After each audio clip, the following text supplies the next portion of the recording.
Hello students, in this video we'll talk about the NCERT questions। यानी कि इस video में हम लोग जो है स्पेशली NCERT में कौन कौन से क्वेश्चंस हैं इस चैप्टर जो पीछे हम लोग पढ़े मॉलिक्यूलर बेसिस ऑफ इनहेरिटेंस, यानी इसमें कौन कौन से चैप्टर क्वेश्चंस है इसको हम लोग डिस्कस कर लेते हैं। इसमें पहला जो क्वेश्चन है वो कहता है कि group the following nitrogenous bases into nucleotides. इसमें क्या है, एडेनिन है, दूसरा साइटिडीन है, तीसरा थाइमीन है, फिर जो है आपको ग्वानोसिन है, ग्वानोसिन, यूरासिल और साइटोसिन। यानी कि ये जो है इसको हमें सेपरेट करना है, कैटेगराइज करना है किसमें, तो नाइट्रोजनस बेसेस और न्यूक्लियोटाइड्स में। तो नाइट्रोजनस बेसेस में कौन है, एडेनिन है, फिर जो है थाइमीन है, फिर जो है यूरासिल है और साइटोसिन है। ये चार बेसेस हैं। ये साइटिडीन जो है सीटीपी जैसे पढ़ते हैं, ठीक है। तो साइटिडीन सीटीपी साइटोडीन ट्राइफॉस्फेट, तो ये जो है आपको न्यूक्लियोटाइड्स हैं और ग्वानोसिन ये भी न्यूक्लियोटाइड्स हैं, ठीक है। तो इसमें जो है हम आसानी से बांट लेंगे, एडेनिन, थाइमीन, यूरासिल और साइटोसिन। ये जो है आपको नाइट्रोजनस बेसिस है, जबकि साइटिडीन और ग्वानोसिन जो है न्यूक्लियोटाइड्स हैं। दूसरा क्वेश्चन कहता है कि if A double stranded DNA has 20% of cytosine, यानी कि यदि एक डबल स्ट्रैंडेड डीएनए में 20% जो है आपको साइटोसिन है, साइटोसिन, तो calculate the percent of adenine in the DNA. तो एडेनिन का परसेंटेज क्या है, ठीक है। तो चरगाफ रूल के हिसाब से क्या होता है कि A इक्वल टू टी और G इक्वल टू C, यानी एडेनिन जितना होगा उतना ही थाइमीन होगा और ग्वानिन जितना होगा वहां उतना ही साइटोसिन होगा। तो ऐसी स्थिति में अगर C साइटोसिन यानी C, तो C अगर 20 है तो ये भी क्या हो जाएगा 20%। तो ये टोटल कितना कंस्टिट्यूट कर देगा 40%। अब अगर जो है केवल ये 40% है तो बचा हुआ भाग कितना हुआ 100 माइनस 40 यानी 60%।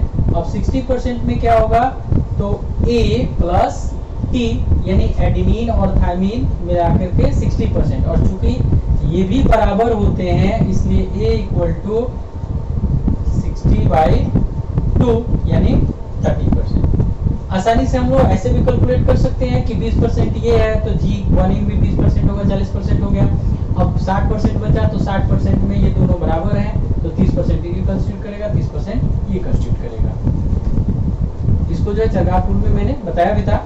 उसके बाद तीसरा है if the sequence of one strand of DNA is written as follow, यानी एक स्ट्रैंड डीएनए का जो है ऐसे लिखा गया। मैं इसको थोड़ा सा लिखता हूँ कि 5' में ये है, 5 प्राइम से अगर लें ATGC ऐसे करके लिखा हुआ है और ये 3 प्राइम है। आप जो उसको पूरे लेंथ में ले लेंगे। अब ये कहता है कि right down the sequence of complementary strand in 5' to 3' direction. अब ऐसी स्थिति में हम एक स्ट्रैंड को दूसरा कॉम्प्लीमेंट्री स्ट्रैंड ले लेते हैं, तो ये निश्चित है 3' से 5' डायरेक्शन में होगा, 3 प्राइम से 5 प्राइम। तो A के सामने क्या होगा, T होगा, T के सामने A होगा, G के सामने C, यहाँ G, फिर T, फिर A, फिर C और G। अब इसको कह रहा है कि आप लिखिए 5' प्राइम से 3 प्राइम, यानी 5' से 3'।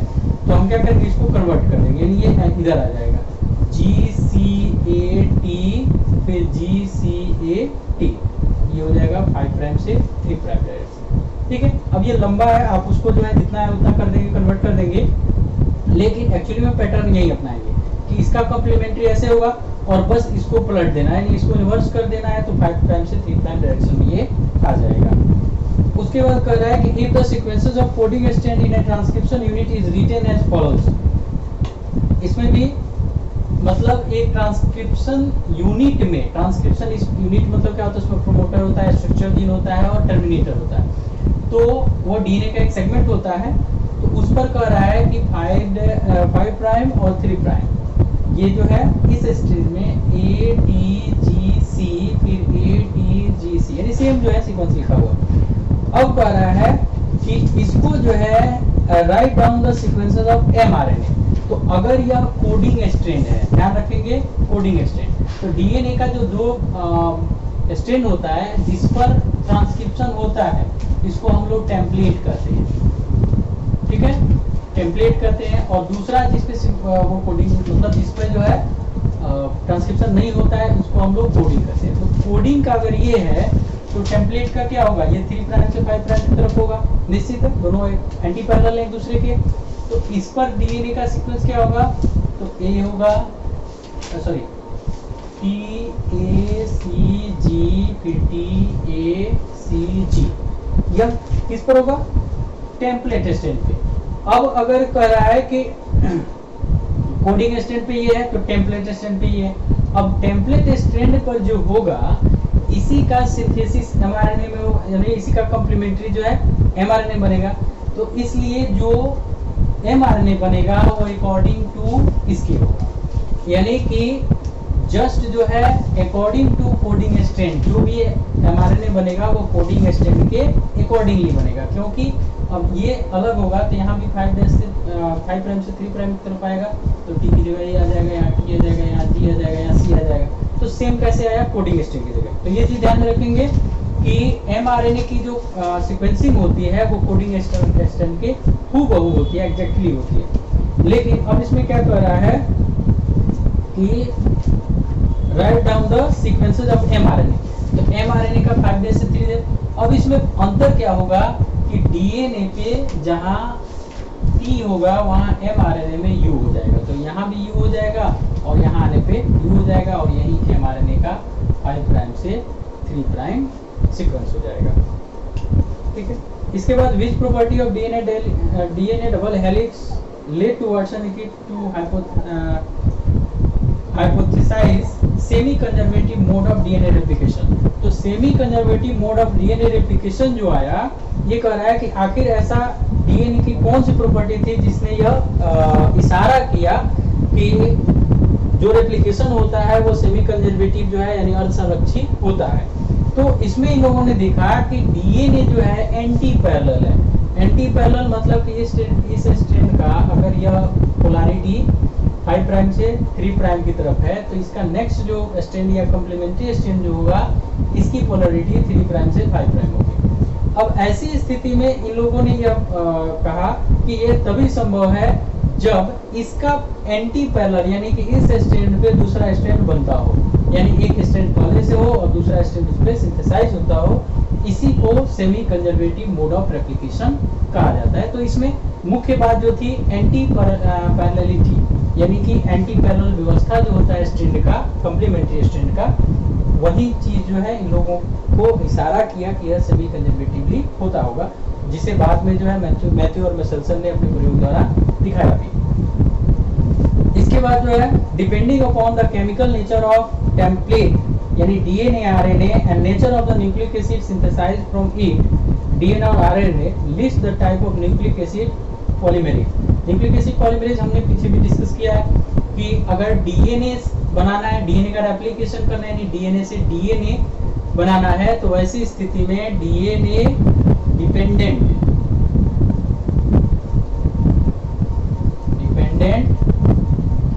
DNA polymerase, DNA dependent DNA polymerase ये क्या करेगा, तो डीएनए से डीएनए बनने यानी रेप्लिकेशन को कैटेलाइज करता है।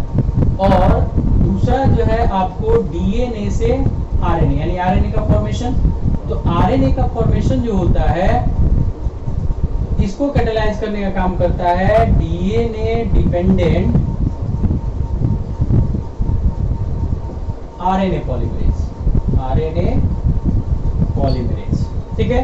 तो nature of the nucleic acid हो गया कि अगर आरएनए बन रहा है, सिंथेसाइज हो रहा है, तो वहां डीएनए डिपेंडेंट आरएनए पॉलीमेरेज काम करेगा, और डीएनए सिंथेसाइज हो रहा है तो वहां जो है डीएनए डिपेंडेंट डीएनए पॉलीमेरेज काम करता है।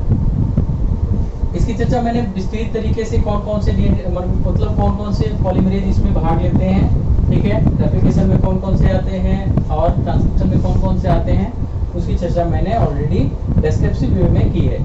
उसके बाद कह रहा है कि 7वां क्वेश्चन है, how did Hershey and chase differentiate between DNA and protein in their experiment while proving that DNA is the genetic material. यानी कि इन लोगों ने जो है हर्शे और चेज का जो एक्सपेरिमेंट था, इन्होंने डीएनए और प्रोटीन में जो डिफरेंस करना था कि एक्चुअली में डीएनए इनहेरिट किया या प्रोटीन इनहेरिट किया, तो उसके लिए उन्होंने क्या किया, तो उसके लिए उन लोगों ने जो है radio isotopes of phosphorus and sulphur, इसकी जो है इसका इस्तेमाल किया और उसको बैक्टीरियोफेज पे इस्तेमाल करके अपने प्रयोग के द्वारा, आप लोग जो है उसको एक बार देख लेंगे, पढ़ लेंगे कि कैसे उन लोगों ने प्रयोग किया। उस प्रयोग के द्वारा यह बताया कि P32 ही जो है नेक्स्ट जनरेशन में पाया गया, S35 नहीं पाया गया, यानी कि यह डीएनए में शामिल था तो अगले जनरेशन में गया, और ये डीएनए में शामिल नहीं था इसलिए अगले जनरेशन में नहीं गया।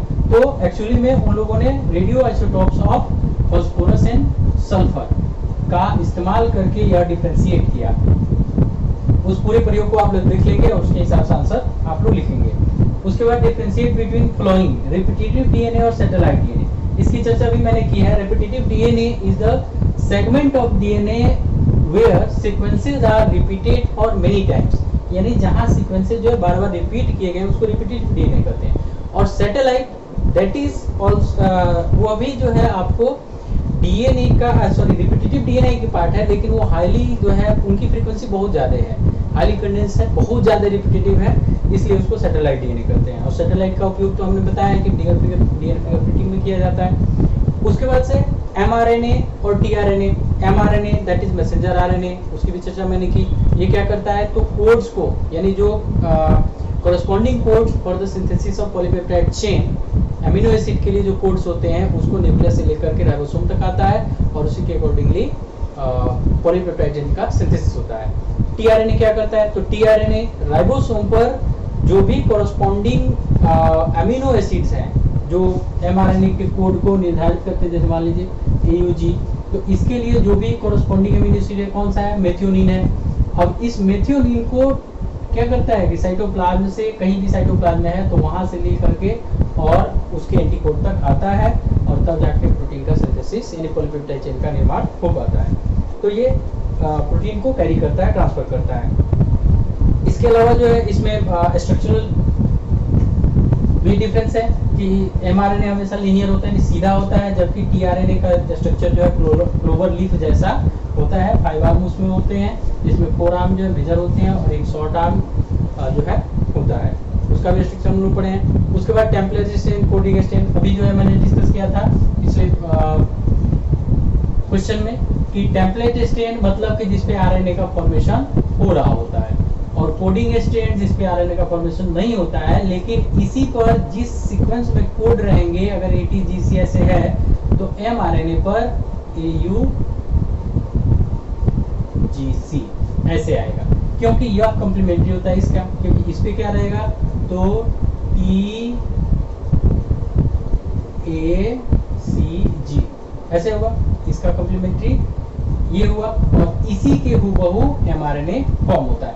तो जिस पर फॉर्म, जिस स्ट्रेन पे फॉर्म हो रहा है उसको टेम्पलेट स्ट्रेन, और जो उसका अपोजिट स्ट्रेन है उसी को हम लोग कोडिंग स्ट्रेन कहते हैं। तो इस पर जो है mRNA फॉर्म होता है और इस पे mRNA फॉर्म नहीं होता है।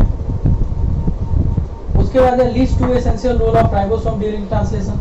तो 2 एसेंशियल रोल क्या करता है, तो एक तो provide place for protein synthesis, ठीक है, और दूसरा क्या करता है कि कभी कभी जो है कुछ बैक्टीरिया, जैसे बैक्टीरिया वगैरह में 23S राइबोसोम जो है वो राइबोजाइम्स के एंजाइम की तरह भी काम करता है, तो इसको भी आप लोग जो है नोट कर लेंगे।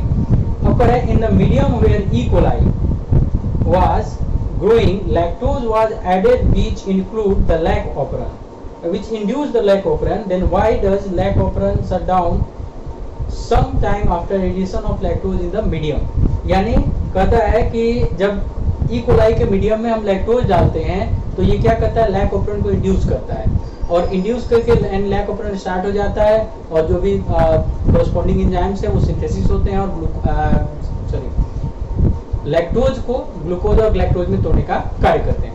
लेकिन कह रहा है कि तब कभी उस माध्यम में लैक्टोज डालने पर यानी एक्स्ट्रा लैक्टोज डालने पर वह ऑपरेंट बंद क्यों हो जाता है? तो एक्चुअली में नॉर्मली ऐसा नहीं होता है। कभी कभी क्या होता है कि एक्स्ट्रा जो मतलब लैक्टोज होता है वो कभी कभी क्या करता है कि रिप्रेसर जो इनएक्टिव फॉर्म में होता है, ठीक है, एलोलैक्टोज से जुड़ करके उससे जुड़ करके उसको को रिप्रेसर में कन्वर्ट कर देता है, और को रिप्रेसर क्या करता है, जाकर के ऑपरेटर साइट को बाइंड कर देता है।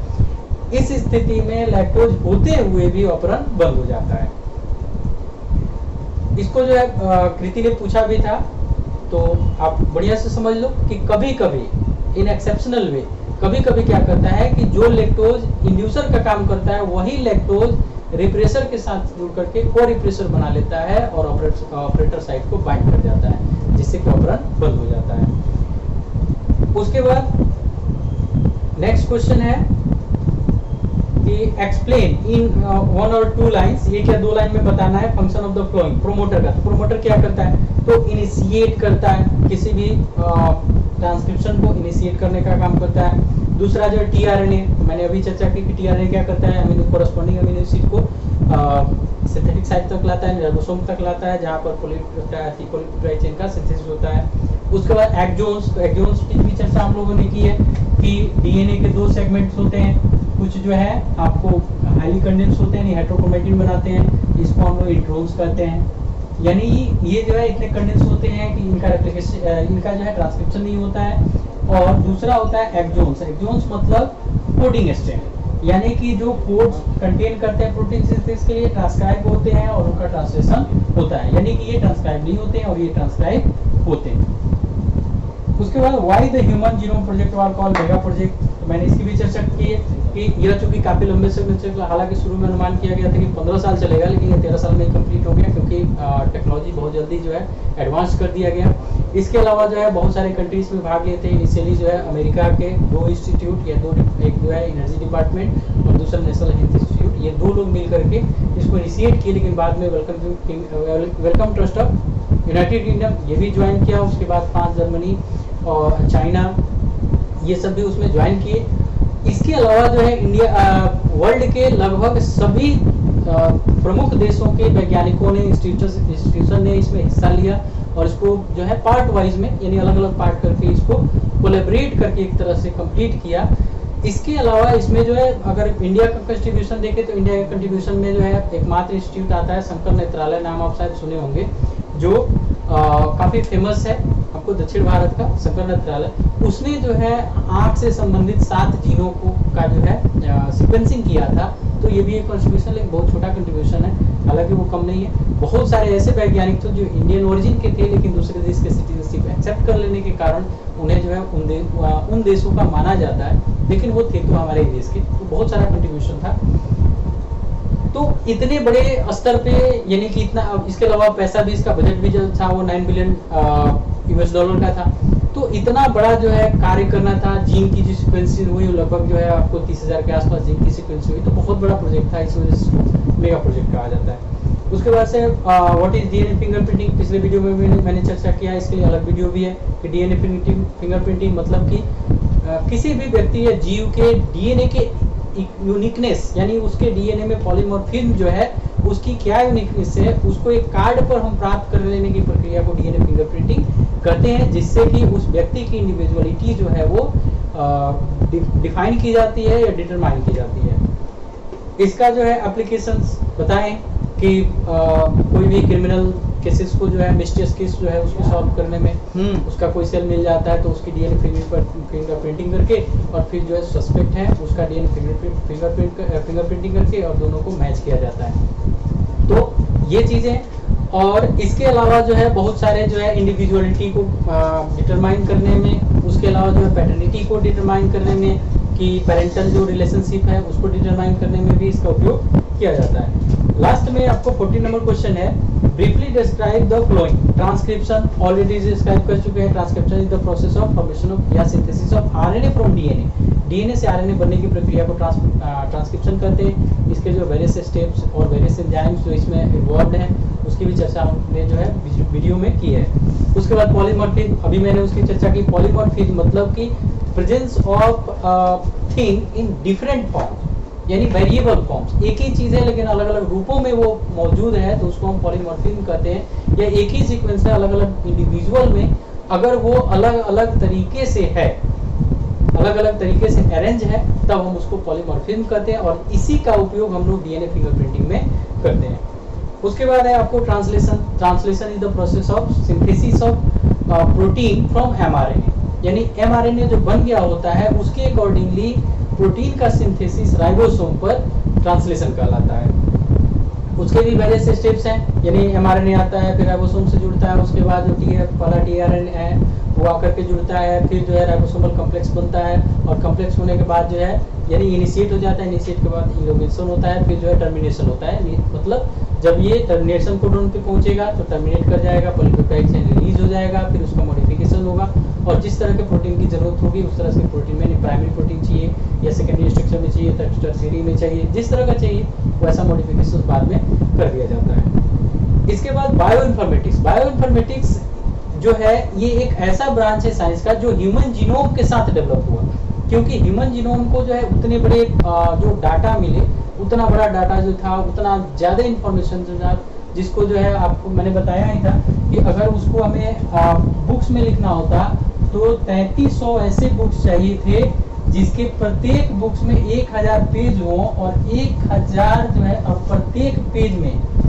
यानी ऐसा बुक जिसमें 1000 पन्ने हो और प्रत्येक पेज पे 1000 न्यूक्लियोटाइड लिखा गया हो, तब भी हमें 3300 बुक चाहिए। और वैसी स्थिति में अगर हमें कोई पर्टिकुलर जीन सीक्वेंस की बात करनी होगी या उसे फिर से जो है रिट्राइव करना होगा, उस डाटा को रिट्राइव करना होगा या उसके बारे में फिर से अध्ययन करना होगा, तो वैसी स्थिति में इतने बुक्स में कहाँ खोजेंगे, समझ में नहीं आएगा। तो इसको एनालाइज करने के लिए आखिर हम कौन से टेक्निक डेवलप करें, कौन से टूल डेवलप करें जिससे कि हम इन सबको आसानी से बहुत छोटे से जगह में स्टोर कर सकें और जब जरूरत है फिर उस डाटा को रिट्राइव कर सकें, यानी अपनी आवश्यकता अनुसार उसको तुरंत जो है फाइंड आउट कर सकें।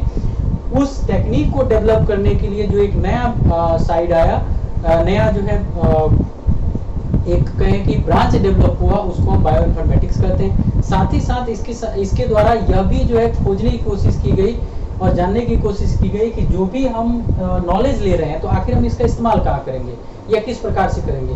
तो how this information can be utilise in the other sectors that are related to human welfare और द वेलफेयर ऑफ ऑर्गेनिजम्स, यानी कि इससे जो भी जानकारी हमें प्राप्त होती है उन जानकारियों को दूसरे क्षेत्रों में जो मानव कल्याण में इन्वॉल्व हैं उनमें कैसा उपयोग कर, जैसे बायोटेक्नोलॉजी आपको जो है आगे पढ़ेंगे, रिकम्बिनेंट डीएनए टेक्नोलॉजी, उसमें किस तरह से उसका इस्तेमाल हो सकता है, या इंडस्ट्रियल लेवल पे इन जानकारियों का इस्तेमाल कैसे किया जा सकता है जिससे कि मानव को ज्यादा से ज्यादा लाभ पहुंचाया जा सके।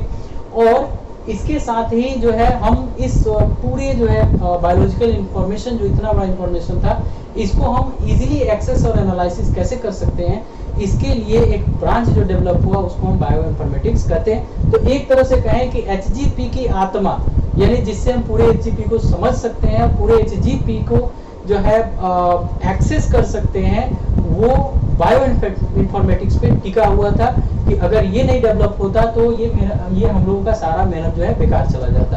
तो ये बहुत ही newly developed branch of biology है, जिसके अंतर्गत अभी जो है जो सबसे ज्यादा जो है इम्पोर्टेंट रोल प्ले कर रहा है, specially for the genetic improvement in the organism, यानी जीवों में जो अनुवांशिक सुधार है उसमें ये बहुत बड़ा मदद कर रहा है। तो इस तरह से हमारा जो है लगभग सारे जो है जो भी क्वेश्चंस थे एनसीईआरटी के वो हम लोगों ने डिस्कस किए, और मुझे लगता है कि ऐसा कोई भी टॉपिक्स नहीं था, ऐसा कोई भी क्वेश्चन नहीं था जो हम लोगों ने वीडियो में कहीं ना कहीं जो पार्ट वाइज वीडियो पढ़े उसमें कहीं ना कहीं उसको डिस्कस नहीं किए थे। तो इसलिए मैंने सोचा कि भाई एक बार तो आप लोग पढ़े हैं, लेकिन एक बार जो है समराइज तौर पे आपको एक्सरसाइज बता दें, क्योंकि बहुत सारे बच्चे हैं कि वो पूरे नोट समझ जाते हैं, लेकिन जब क्वेश्चन बनाने की बात आती है तो उन्हें समझ में ही नहीं आता कि हमें क्या लिखना है क्या नहीं लिखना है। तो आशा करते हैं कि इस तरह से आपको जो है अब क्वेश्चन को सॉल्व करने में कोई विशेष परेशानी नहीं होगी। जहां भी आपको परेशानी लगे आप तुरंत उस पार्ट का जो वीडियो है, नेम और टॉपिक वाइज तो वीडियो है, उस वीडियो को जो है आप लोग खोल लेंगे, या नोट्स है नोट्स को भी खोल लेंगे और उसको फिर से समझ लेंगे, जिससे कि आपको बहुत आसानी हो जाएगी।